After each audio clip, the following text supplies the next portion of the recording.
Haleluya. Haleluya. Saudara, saya bersyukur sore hari ini saya di tengah-tengah jemaat Tuhan yang saya katakan luar biasa di Tuhan. Kenapa? Saya datang jam 3:15, jemaat Tuhan sudah ada di gedung. Hebat. Apa tujuannya jemaat Tuhan? Sehingga waktu jam 4 beribadah, tapi sebelum jam 4 mereka sudah ada. Saya tahu kita memiliki tujuan yang sama, kangen sama Tuhan. Amin. Tepuk tangan dulu.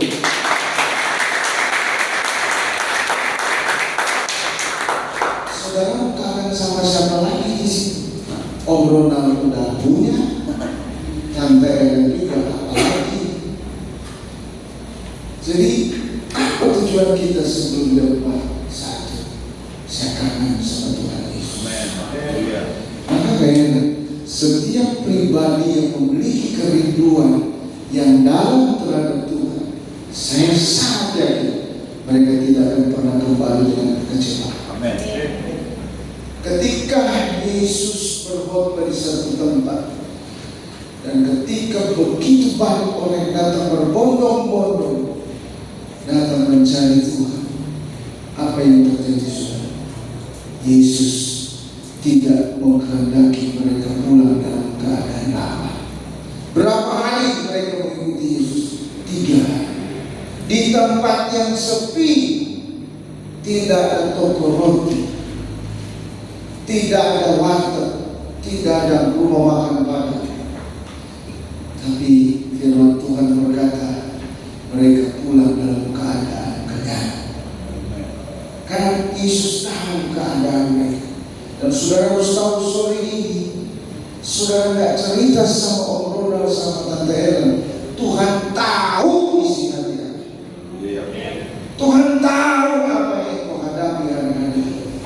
Mungkin kau sudah tidak bisa mengungkapkan secara kalimat, tapi linangan air matamu sama seperti Maria.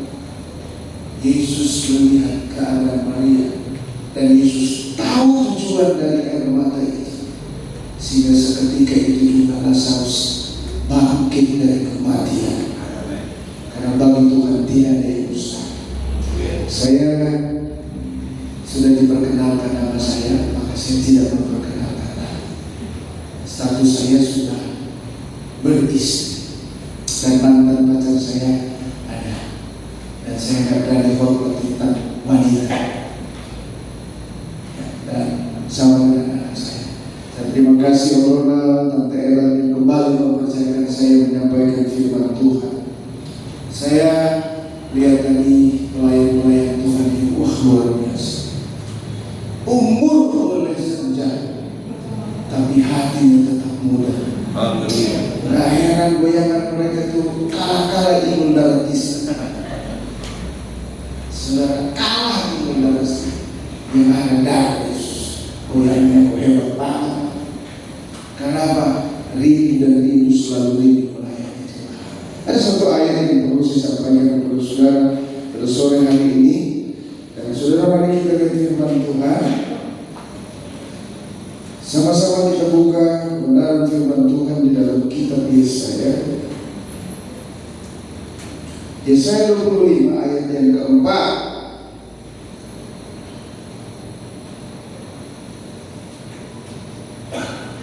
Yesaya pasal 25 ayat yang keempat. Sudah? Kita bacakan bersama-sama dalam hitungan yang ketiga. Ada? Yesaya, oke. Yesaya pasal 25 ayat yang keempat. 2, 3. Sebab engkau menjadi tempat pengungsian bagi orang lemah, tempat pengungsian bagi orang miskin dalam kesesakannya, perlindungan terhadap angin riuh, naungan terhadap panas terik. Sebab amarah orang negara sombong itu seperti angin riuh di musim dingin. Sebab engkau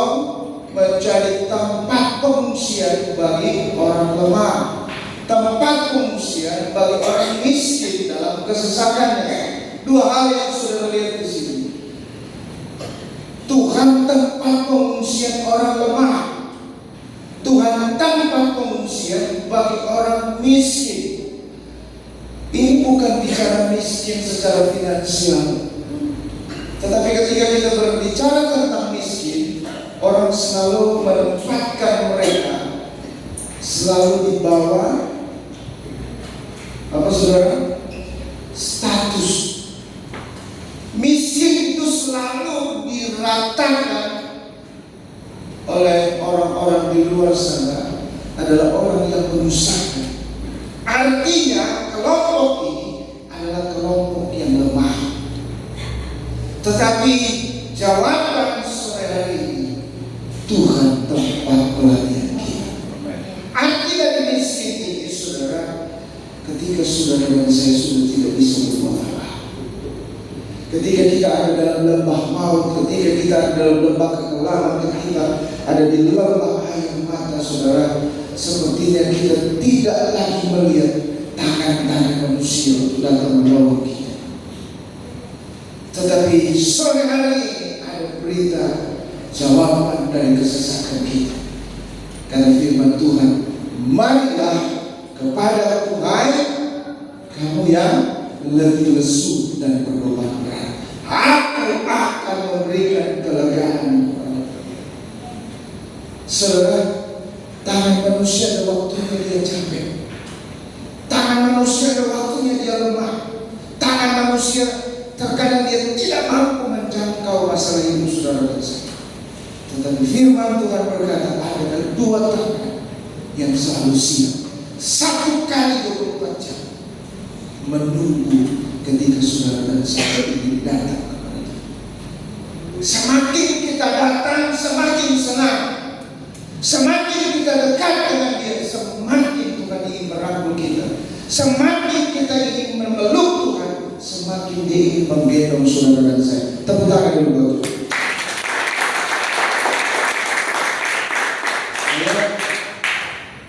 Melihat para pelayan-pelayan Tuhan di GBD Losari ini luar biasa. Saudara, saya percaya para pelayan-pelayan tadi itu semua menyadari ketika masuk dalam dunia pelayanan sama seperti masuk dunia peperangan. Saudara melayani Tuhan itu sama seperti saudara lagi masuk dalam medan peperangan. Kenapa? Iblis gak pernah suka dengan anak-anak Tuhan yang mau melayani Tuhan. Tetapi kenapa kita rindu melayani Tuhan? Karena ada firman Tuhan yang berkata, setiap jerih lelahmu di dalamku itu tidak akan sia-sia. Amin, saudara. Kita menyadari kenapa kita melayani Tuhan. Saudara, orang yang melayani Tuhan adalah orang yang menyadari Tuhan sesungguhnya aku nggak berharga. Kalau aku bisa melayani Tuhan adalah satu sukacita buat saya. Saudara, kenapa kita melayani Tuhan? Karena saya tahu kita tidak dapat membalas kebaikan. Kenapa kita rindu melayani Tuhan? Karena kita sadar dunia bukan tempat kediaman kita yang sesuai. Kenapa kita melayani Tuhan? Karena aku rindu melayani Tuhan di surga. Amin. Melayani Tuhan itu di jemaat Tuhan. Maka ketika saya melihat ya, yang udah senja ini masih joget, saya bilang ini Tuhan luar biasa. Maka saya yakin GBD Losari akan berkembang secara luar biasa. Kenapa? SDM-nya banyak dan tidak pernah menyerah. Melayani Tuhan dengan baik, ada upah yang jelas. Saudara, karena saya rindu lihat mereka joget tadi, terus saya senang lihat ini Tante Ellen selalu posting. Kalau dia posting banyak yang lain, kalau saya posting nggak ada yang lain. Maka saya rindu melayani Tuhan, nyanyi sama-sama dengan para pelayan Tuhan. Yesus kau sahabat. Coba nyanyi yang singkat tadi, saya akan berdepan. Gereja itu adalah lumbung sukacita. Rumah Tuhan Tuhan itu adalah musuh kecil. Maka di rumah Tuhan gak perlu ada kesungutan. Mana singa leader kan?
Baik saudara, kita dari firman Tuhan bahwa ketika kita ada dalam kesesatan, kata firman Tuhan, jangan lari pada manusia, tapi lari sama Tuhan. Amen. Sebab Tuhan adalah tempat pengungsian pada waktu kesesatan, dan Tuhan tempat pelarian bagi mereka yang miskin. Artinya secara kehidupan mereka tidak mampu tanpa Tuhan. Mari kita lihat saudara, apakah Tuhan bisa menolong ketika kondisi dan situasi rasanya secara ukuran dunia itu gak mungkin Tuhan bisa tolong, gak mungkin ada jalan, gak mungkin bisa disembuhkan. Sebab mana ada satu kekuatan yang mampu memulihkan memulihkan ekonomi yang sudah porak-poranda. Mana ada lagi kekuatan yang mampu menolong situasi yang sudah tidak memungkinkan lagi di keluarga. Mana ada lagi tabib yang mampu menolong ketika mereka sudah divonis rasanya tak mungkin bisa hidup. Ingat, kita memiliki Tuhan yang dahsyat. Amin. Satu pribadi yang mampu menolong setiap permasalahan, setiap sakit penyakit. Yuk kita lihat contoh. Apakah benar ada di dalam Alkitab memiliki masalah yang kompleks? Kok Tuhan bisa? Ada, saudara. Yuk kita lihat dalam kitab Ayub. Saudara, kita lihat Ayub 23 ayat yang ke-10.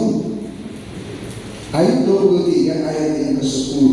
Izinkan saya memberikan tema khotbah saya, Tuhan pengendali keadaan. Tema khotbah saya sore hari ini, Tuhan pengendali keadaan. Saudara, mari kita baca dalam Ayub 23 ayat yang ke-10. Kita baca bersama-sama. 2, 3. Karena Ia tahu jalan hidupku, seandainya Ia memuji aku akan timbul seperti emas. Karena Ia tahu jalan hidupku, seandainya Ia memuji aku akan timbul seperti emas. Saudara pernah dengar firman Tuhan di mana ada satu kalimat yang berkata, banyak yang terpanggil, sedikit yang terpilih. Banyak yang berbondong-bondong ke rumah Tuhan, tetapi firman Tuhan katakan ada kelompok yang menjadi pilihan Tuhan. Dan saudara, ketika masuk dalam kriteria pilihan Tuhan, siap dibawa ke padang gurun. Amin. Siap di padang gurun. Amin. Nah, obrolan dengan benar-benar, saudara, obrolan ini tambahan. Siapa lagi yang bisa memuji? Kan? Karena satu waktu Anda yang kan bisa jadi ketua wilayah, Anda harus bisa itu kan? Saudara, orang pilihan Tuhan harus siap dibawa kepada guru. Siapkah siapa harus siap? Tetapi ingat baik, orang pilihan Tuhan bukan berarti dia pintar, dia kaya, dia kuat. Tetapi justru yang dibawa oleh Tuhan adalah orang-orang yang memiliki kelemahan. Contoh siapa? Musa. Dia bilang, Tuhan, aku gak sanggup kakak, dan aku gak siap pimpin bangsa ini. Lemah. Daud berbekal dari orang gak punya. Bahkan Daud berkata apa, saudara? Ketika ayah dan ibuku melupakan aku, tetapi Tuhan menyambut aku. Daud anak yang bungsu, yang harusnya disayangi, tetapi dilupakan. Tetapi ingat baik, Tuhan gak pernah salah pilih orang. Amin. Mari kita mau bilang di hati kita masing-masing, Tuhan gak pernah salah pilih saya. Bilang, Tuhan gak pernah salah pilih saya.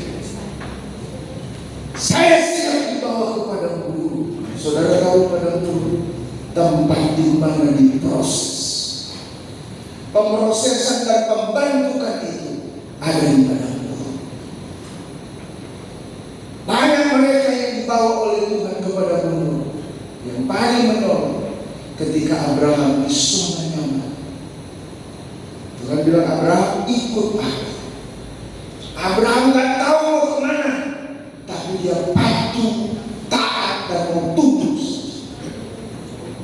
Saudara, coba bayangkan, gak tahu alamat, gak tahu tujuan kemana, tapi nurut, karena dia tahu yang memilih saya adalah pribadi yang tahu tujuan hidup. Anak bilang apa? Karena dia tahu jalan hidup, Dia tahu jalan hidup. Seandainya dia memuji aku akan timbul seperti emas.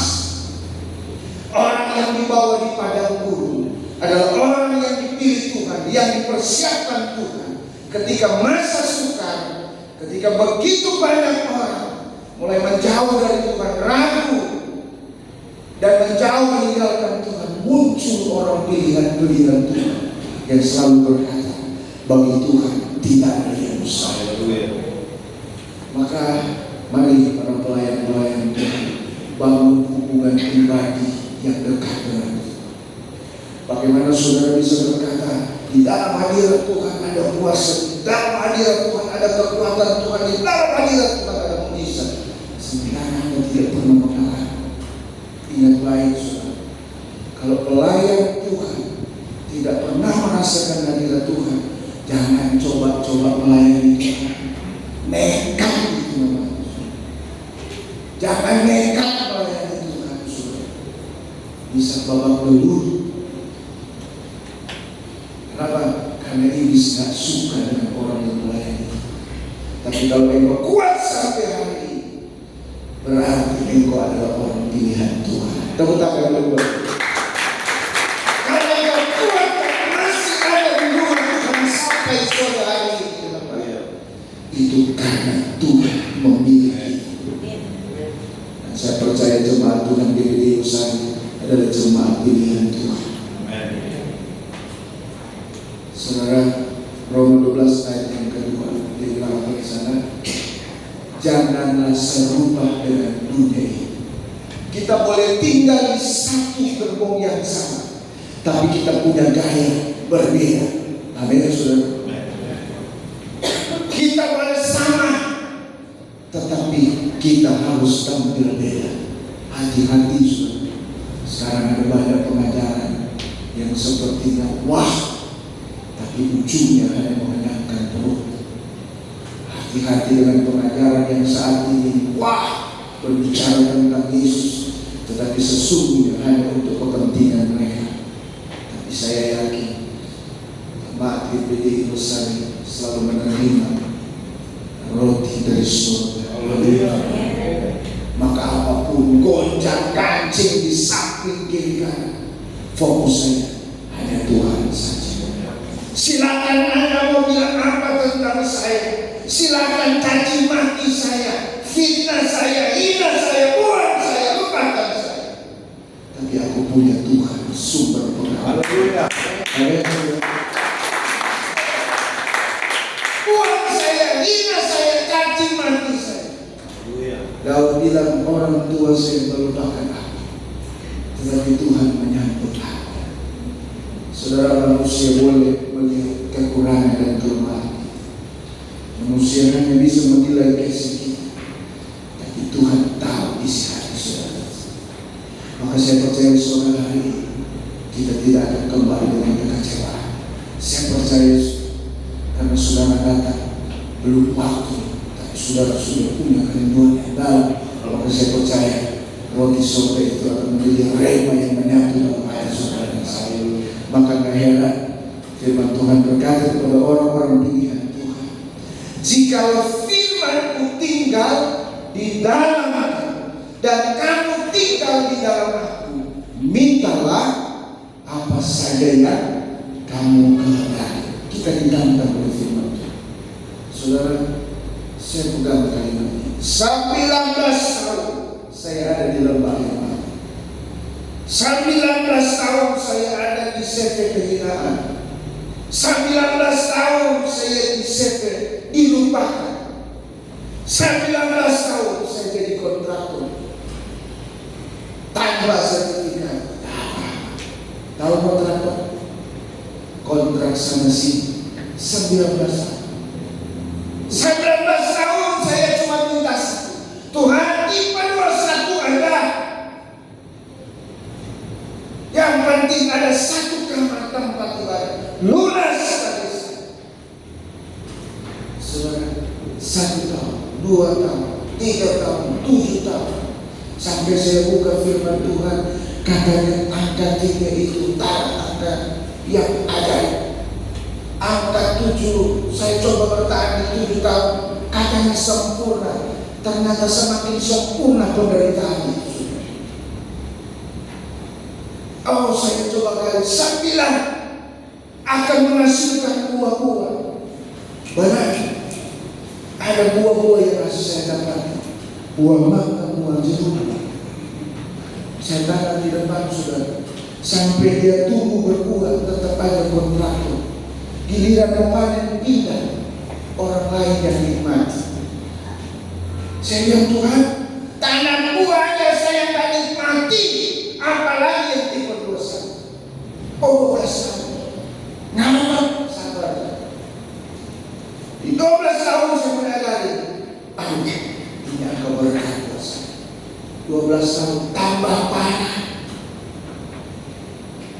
Setiap minggu saya dipanggil kepala sekolah. Setiap bulan kepala sekolah panggil saya. Enggak SD, enggak SMP, SMA, maka lengkaplah penderitaan saya. 12 tahun. Coba 15 tahun. Enggak juga. Di 19 tahun saya cuma bisa berserah. Ternyata Tuhan mengajarkan orang-orang yang lemah, orang-orang yang miskin, bukan menyerah pada kesulitan, tapi berserah kepada tangan Tuhan. Satu waktu, saudara, orang menawarkan rumah. Pak, udah bayar di rumah saya 90 juta. Saya bilang, Tuhan, cuma 9 juta, 90 juta, bagi Tuhan tidak ada usaha. Doa puasa sampai dia turun 70, juga ada jawaban. Malah tambah parah ini hidup. Dari tipe 45 dia turun 36, dia turun lagi ke tempat yang paling susah. Bocor sana, bocor sini, bocor sana, saudara. Tapi herannya, istri dan anak saya tetap betah di lembah itu. Berikan kemuliaan buat Tuhan. Semakin susah, semakin menderita. Saya lihat mantan pacar saya, kok tambah happy, rambut tambah habis. Tapi ini yang saya katakan kepada saudara, kenapa Daniel bersuka cita di dalam lubang singa? Kenapa Paulus dan Silas tetap menari meskipun kaki dan tangannya dirantai? Kenapa? Hatinya tetap meluap api Roh Kudus untuk tidak pernah berhenti bersuka cita. Saudara, kalau di masa susah, kalau saudara bilang susah, ya susah. Tapi kalau di masa susah, di masa penderitaan, engkau tetap bersyukur, maka hatimu tetap bersuka cita. 19 tahun, tiba-tiba di angka 70 gak bisa beli. Saya bilang, ya sudah, kalau memang sampai akhir hidup saya Tuhan gak jawab, saya alihkan bahasa diplomasi saya ke istri saya. Setiap pagi saya nyanyi, bagi Tuhan tidak ada yang mustahil. Saya mulai nyanyi, oh Yerusalem, kota mulia, hatiku rindu ke sana. Masih ada yang belum tahu lagu ini? Ada nggak? Atau belum nggak tahu?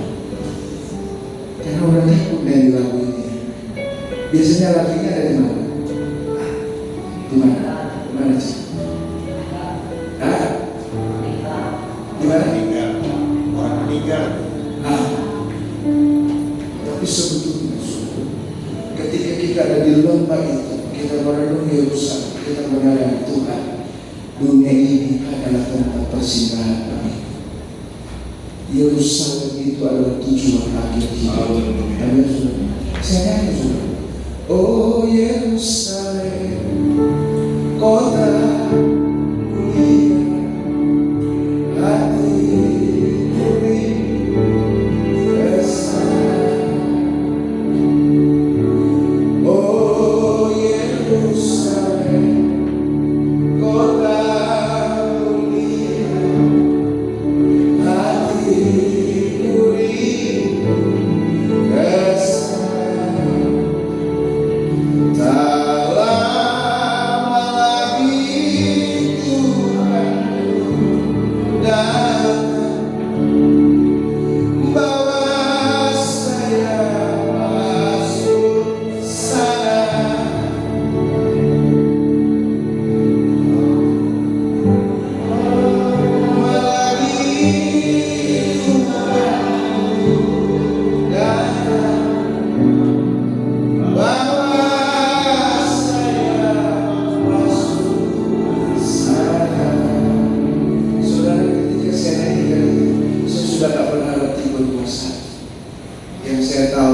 Tuhan adalah tempat harapan kita. Amin. Haleluya. Saudara apa jawab? Ketika dalam kepasrahan tiba-tiba datang telepon. Om lagi cari rumah. Jangan kan cari rumah saudara. Bayar kontrakan aja nggak ada. Udah 3 bulan tinggal nunggu waktu diusir. Saudara tahu? Dia bilang sama saya, "Oh coba jangan ke kiri." Ya jelas saya ke kiri, kalau ke kanan curang. Lihat ke kiri, lihat kanan. Masih saya lihat kiri, lihat kanan. Kalau nggak saya ditabrak mobil. Coba, ada nggak yang dijual? Ada. Berapa? Nggak tahu. Coba lihat ke kanan. Ada. Tiba-tiba saya nggak pernah minta Tuhan kalau boleh pemilik rumah itu. Tapi kalau sudah waktu Tuhan, saudara nggak perlu cari. Tuhan yang suruh dia datang. Amin. Oh, mau beli nggak rumah ini? Mau. Saudara, saya bukan dia bilang, "Oh, saya tidak mau." Bahasa orang benar itu adalah perkataan iman. Amin, saudara. Mau. Kalau dia tak mau beli kan, saya pasti enggak. Mau ya, beli sih nanti. Siapnya kan enggak ada. Udah ya dulu, kiri kanan. Udah om. Sama om 500 aja. Om.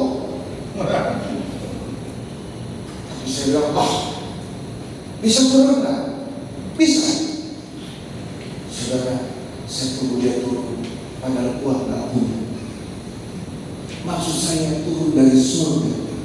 Kenapa? Bangsa Israel tidak pernah menanam, tidak pernah menabur selama 40 tahun di padang gurun. Tuhan tetap pelihara, berikan dong yang buat. Di padang gurun mereka tidak mampu usaha, tetapi Tuhan siapkan mana dari surga. Ketika mereka haus, batu, maaf bicara saudara, batu dari mana saudara bisa temukan batu bisa menghasilkan air? Ada nggak? Nggak ada. Cuma tangan yang diurapi oleh Tuhan yang mampu mengubah batu itu bisa menjadikan air. Tepuk tangan dulu. Maka jangan pernah remehkan kapasitas imanmu. Katakan tidak ada yang buntu bagi Tuhan. Musa orang yang lemah, Musa tidak memiliki kekuatan manapun. Ketika bangsa Israel minta air, Tuhan suruh tutup air di batu. Biasanya air itu ada di tanah, tapi ini berbalik batu. Musa cuma ketuk air keluar. Coba lihat, keluar air itu dari batu. Kalau Tuhan pilih kita, Tuhan tak pernah salah. Amin. Maka jangan pernah ragu tentang janji Tuhan. Saat ini boleh dikatakan sepi. Saat ini orang bilang krisis ekonomi. Saat ini kita tidak bisa pungkiri orang bilang krisis global. Tapi bagi anak Tuhan tidak pernah mengenal kata krisis. Yang dia tahu sumber berkat bukannya Tuhan. Kalau hari ini dia bilang diberkati, kita pasti diberkati. Hari ini dia bilang dia sedia, kita pasti sedia. Saudara, tiba-tiba datang mereka. Udah tahu om? Belum. Saya cuma minta turun. Om undang belum? Saudara datang. Bersihnya 420. Segitu. Iya, oke. Saudara saya pulang. Saya yang gila, apa dia yang stres? Saudara, 70 aja saya nggak bisa bayar rumah ini, apalagi 420. Lama aja kan? Gimana? Aduh, 420 bisa turun lagi. Udah, kita tawar-menawar di notaris. Saudara lihat, perkataan orang benar di situasi yang sulit, ketika melibatkan Tuhan, Tuhan yang berperkara. Saudara, cuma orang gila yang datang ke notaris tanpa bawa uang, berani nawar rumah orang. Datang saya, Pak, katanya Pak Bu itu pendeta. Iya. Kok gak kelihatan pendeta, ini orang menghina banget. Kalau Bapak bilang dari awal pendeta kami bisa turunin, saya bilang, saya nggak mau jadikan Tuhan alasan dalam kebutuhan saya. Kalau Tuhan mau sediakan, Tuhan sediakan. Udah nggak apa-apa. Berapa harganya? Sombong amat ini pendeta. Tanya mantan pacar saya nggak bawa uang sudah. Di notaris, saya nunggu yang nyuruh saya, belum datang. Semakin notaris itu datang, Pak Pendeta, tanda tangan aja. Saya bilang, oh iya Pak. Tiba-tiba bukan saudara, bukan siapa, masuk dulu, kita doa. Amin. Masuk dia dulu bilang deal. Tadi iman saya bilang deal. Saudara, waktu baru 70 saya lagi bisa beli. Tapi jangan dia memperlihatkan kesabaran, ketekunan, ketaatan akan menghasilkan mujizat. 19 saudara, tiba-tiba tanda-tanda, udah beres. Saya percaya udah bawa aja sertifikat. Saya bilang belum bayar. Udah saya percaya kok, karena ada pendeta. Saya percaya pasti lulus. Cuman orang gila yang berani bertindak begini. Tiba-tiba saya diarahkan ke satu tempat. Di situ terjadi mujizat. Saya belum pernah mendatangi saudara BCA itu dengan nominal 400 juta. Yang ada 400.000 itu pernah ditransfer ke saya. Maka ketika ada transaksi di BCA 400 juta lebih sekian, saya baru lihat Tuhan bisa bawa kita kepada sesuatu yang mustahil bagi manusia, tapi bagi Tuhan tidak ada yang mustahil. Tepuk tangan dulu. Dulu saya cuma jadi sopir, saudara. Duduk di tempat prioritas. Saudara mungkin pernah ke BCA. Ada yang tempat biasa, ada yang prioritas. Dulu saya cuma jadi sopir, ngantar pendeta yang kaya. Tapi sekarang Tuhan tempatkan saya menjadi prioritas tanpa mengeluarkan uang. Tepuk tangan. Tuhan bisa segitu. Karena bagi Tuhan tidak ada yang mustahil. Saudara, bagi saya puas. Terima kasih.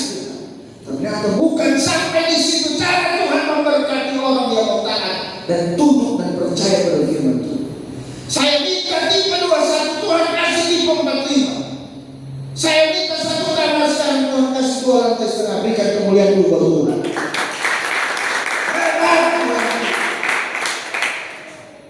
Dua lantai setengah.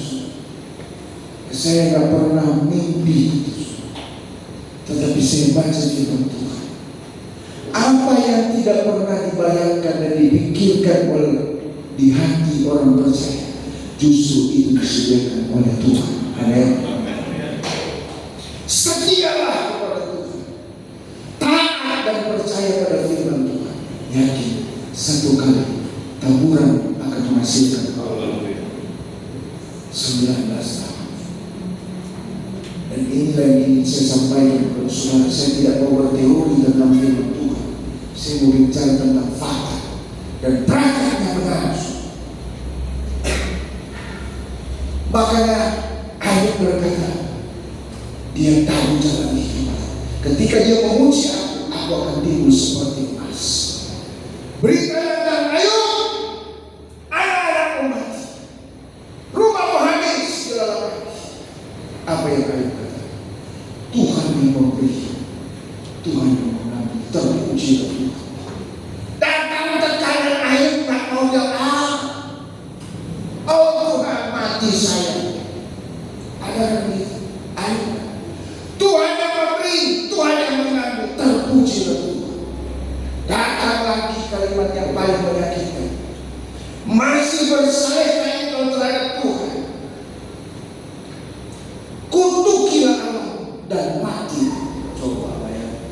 Kalau istri udah ngomong begitu sudah, itu tanda istri bukan gak sayang. Udah gak tega lihat keadaan kita. Saking sudah gak tega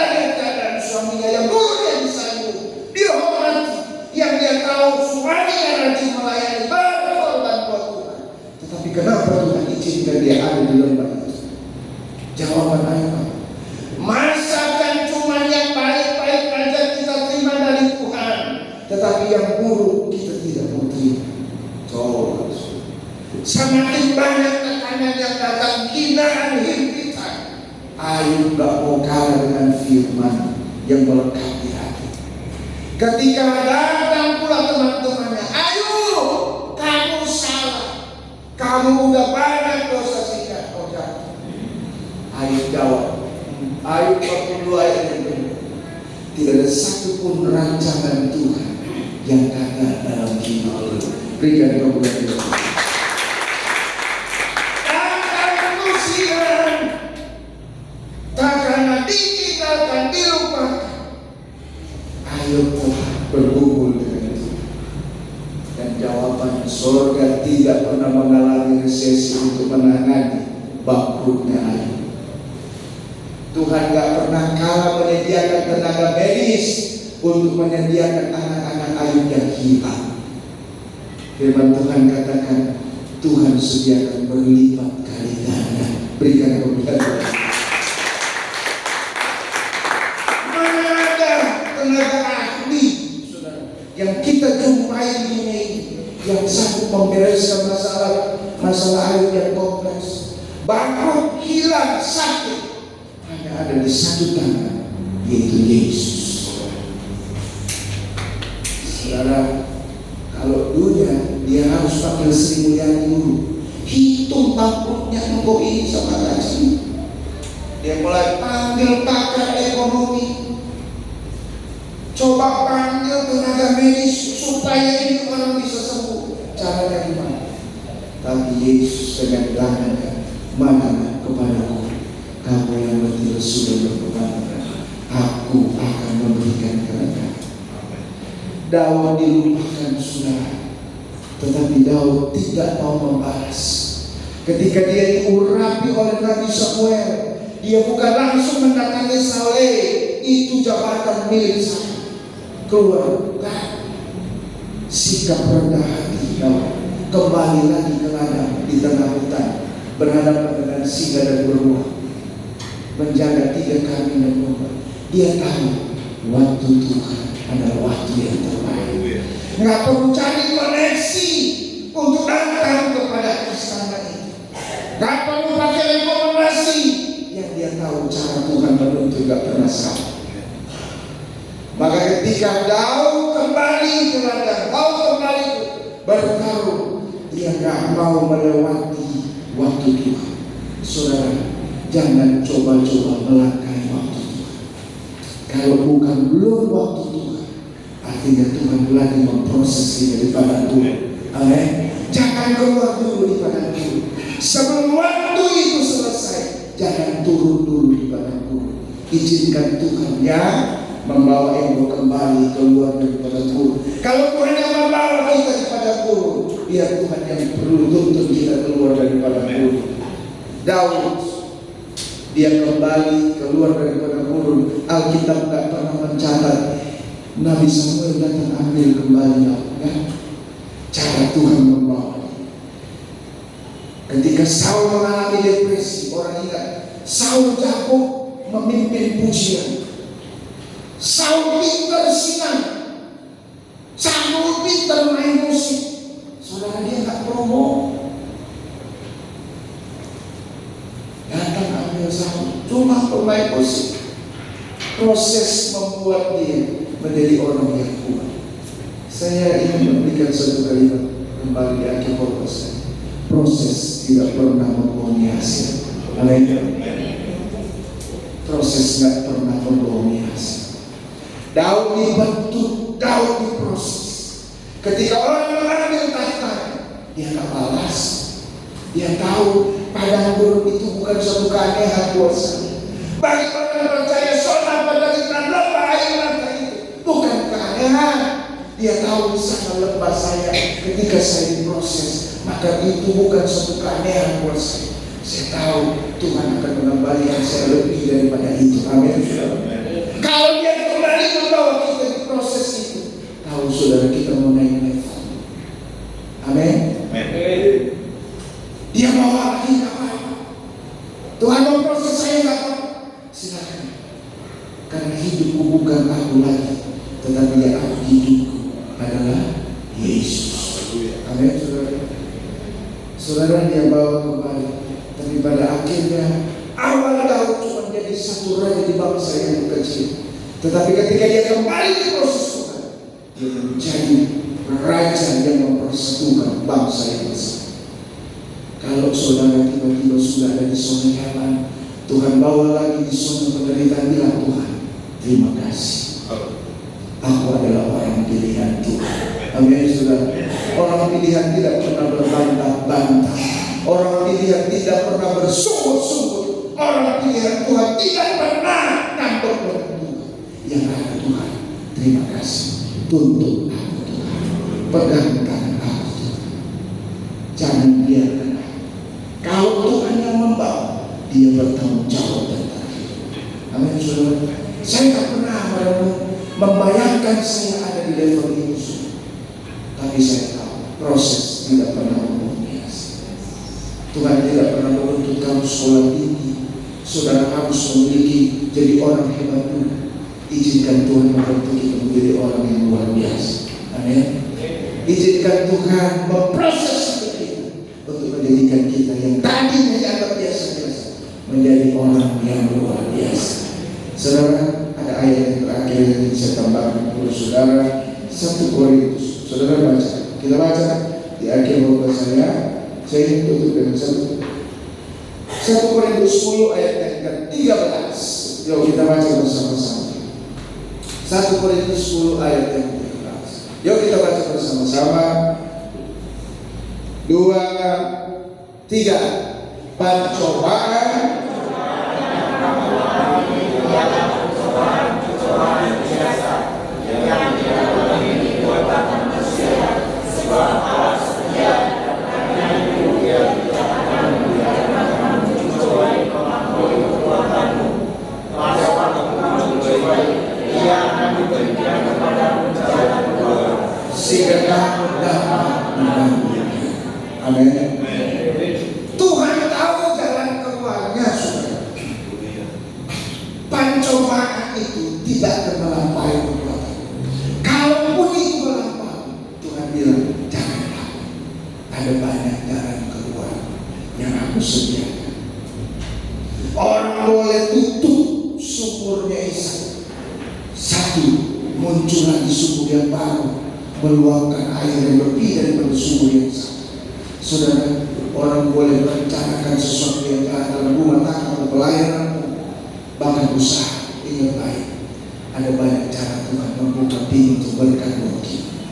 Saudara, ketika saya bertanya sama Tuhan, Tuhan, model begini mau dipilih jadi ketua wilayah, motor aja nggak punya, apalagi mobil. Mulai muncul hina.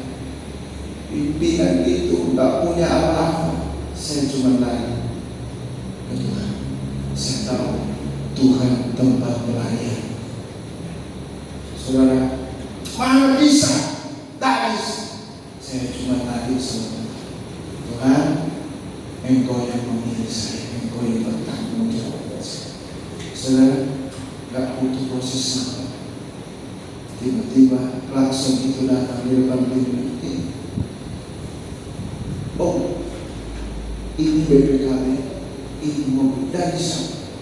Sudah, oh terima kasih. Berikan kemudian dulu. Ngapain? Kalau Tuhan yang kerja, tuntas. Om Ronald, jangan takut melayani Tuhan. Saya bantah yang dulu limpah dengan berkat, tapi sekarang limpah dengan air mati. Tapi senyumnya luar biasa dulu. Ya kalau ketemu saya Om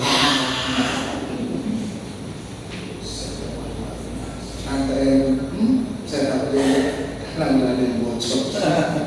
Tapi senyumnya tetap senyum. Saya tahu, saya kebalik. Saya tahu, jadi saudara tahu apa kekuatan kami sebagai gembala. Emangnya kita nggak punya masalah? Saudara, kalau saudara mau tanya face to face panggil Om Ronald, jangan ke kamar. di luar di tempat kopi, tanya, kira-kira kamu punya masalah nggak? Paling jawabannya, kamu mampu nggak? Nanggung masalah di saya. Tante, aduh apalah, saya baru datang saja. Luar biasa Tuhan buat saya. Artinya bisa saya bantu. Saudara tahu, kamu punya masalah, jemaat punya masalah, itu masalah kami. Maka saya bilang gak perlu dicek lagi, gak perlu ditanam lagi, biar di surga aja dia tumbuh. Caranya bagaimana? Saudara, Anda tertidur malam, di saat jam 1:30 kami harus berkumpul. Masalah kami aja belum tuntas, apalagi masalah jemaat. Pelarian kami jam 2. Waktu Yesus bilang apa? Sebelum ayam berkokok.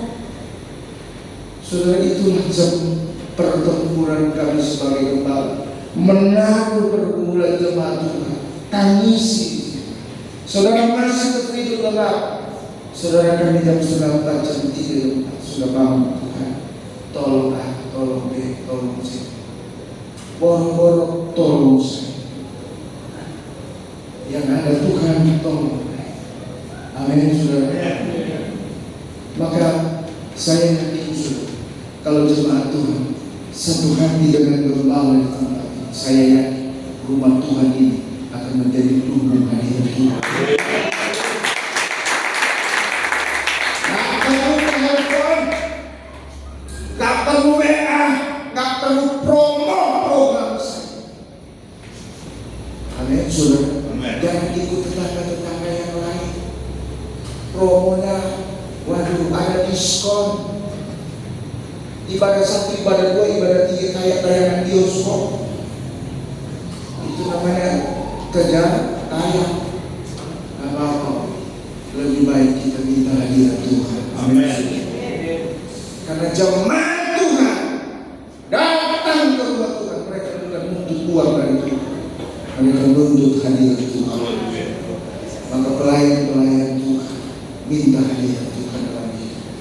Maka jangan heran ruangan ini akan dipenuhi oleh jiwa-jiwa.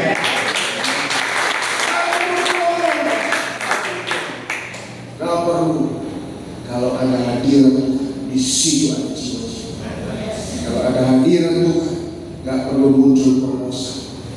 Amin. Cara Tuhan buka jalan saudara luar biasa. Saya nggak punya gajian saudara. Saya lagi bergumul terus tanggal 32 sampai hari ini tak muncul-muncul. Nggak muncul.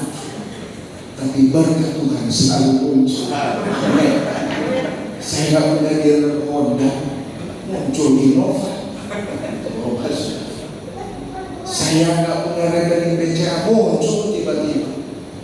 Karena selalu duduk di kaki Tuhan. Biar aja orang mau bilang kita begini, orang mau bilang kita begini, caci maki. Hak saya, hati saya milik Tuhan. Hati saya hanya milik Roh Kudus. Bagaimana Roh Kudus bisa diam di hati orang yang rusak? Bagaimana Roh Kudus bisa diam di hati yang penuh dengan kepahitan? Ini hati cemburu. Gak mungkin. Gak bisa.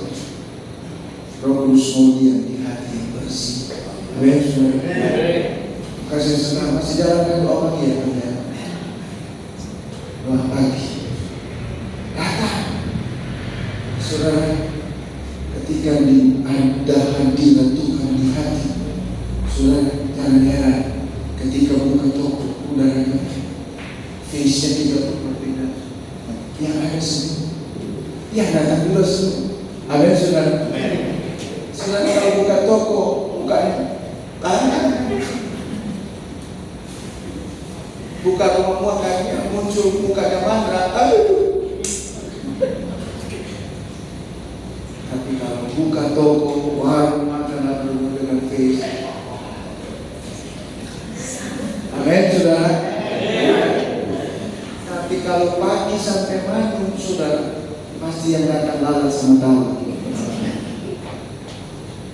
Saudara, yang ada persubutan, apa kita mau manyun?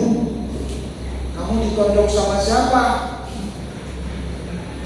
Ditarik sama apa? Aku manyun terus karena dari babi. Wah, tapi kalau hati bersyukur karena hadirat Tuhan, jangan heran Pak, Tuhan bisa utus berkat dari Jakarta, dari mana-mana bisa. Karena Bapak Tuhan tidak ada yang mustahil. Saudara, saya bangun rumah Tuhan bukan dari Cirebon, datangnya dari jauh-jauh. Karena itu cara Tuhan. Maka hari ini ambil keputusan, sekali Yesus, datang Yesus.